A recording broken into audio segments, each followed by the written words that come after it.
سلام خدمت همه شما عزیزان، امید که جور و صحتمند باشین. خوش آمدین به کانال خودتان. دیگه این کانال که است تازه به کار شروع کرده و به خاطر حل کردن مسائل و مشکلاتی که محصلان با او روبرو هستند ساخته شده. محصلانی که تحقیق میکنند در زمینه مونوگرافشان یا تهیه پروپوزال مونوگرافشان و دیگر موارد تحقیقی و نیاز به مقالات رایگان دارند. بعضی مقالات هست در سایت های معتبر سرچ میکنیم، بعضی هاشان رایگان هستند و میتوانیم اونها را به طور رایگان به دست بیاریم، اما بعضی مقالات هستند که به صورت رایگان ما نمیتونیم اونها را پیدا بکنیم یا دسترسی به اونها داشته باشیم.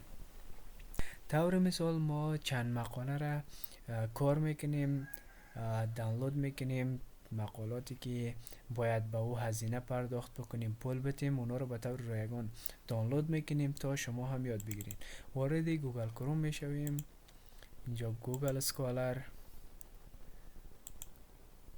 اینجا همه عنوانی که مد نظر داریم امو را ما اینجا تایپ میکنیم و جستجو میکنیم.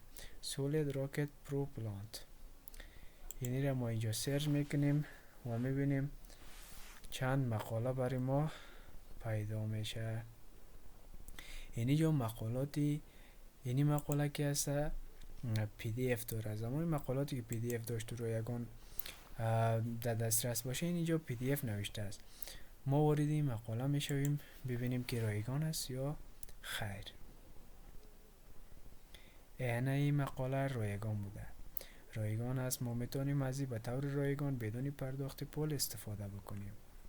و بعضی مقالات دیگه است که رایگان نمی باشه، پی دی افش در دسترس قرار نمیتن، تنها چکیده و شناسای مقاله، بعضی مشخصات دیگه جلد و بعضی مشخصات دیگه داره اون مقاله، او رو به نمایش میگذاره. طور مثال ما اینی مقاله را یا اینی کتاب است، اینی جا اینی را ما باز میکنیم پی دی اف نداره. اینجا میبینیم که این مقاله پی دی اف نداره.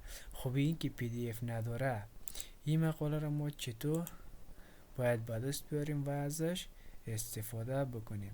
هر مقاله که هست برای خودش شناسه داره، این شناسه مقاله است و در همو وقتی که زمانی که ما داخلی همو مقاله یا داخلی همو عنوانی را که مد نظر داریم بالای از او کلیک کنیم، ما را واردی همو مقاله میکنم و چکیده و شناسش هم میتونیم ببینیم.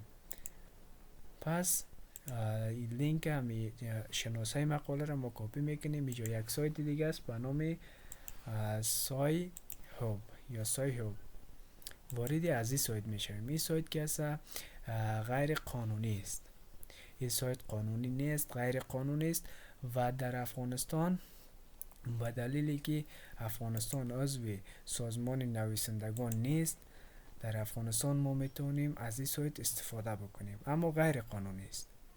و این سایت که هست تقریبا تمام مقالاتی تا سال 2022 نشر شده، 90% این سایت که هست پوشش میده و برای ما میتونه پیدا بکنه و به صورت رایگان ما ازش استفاده بکنیم. 90% مقالاتی که تا 2022 نشر شده. از او به بالا را این سایت هم محدودیت داره که توانش نداره و نمیتونه پیدا بکنه.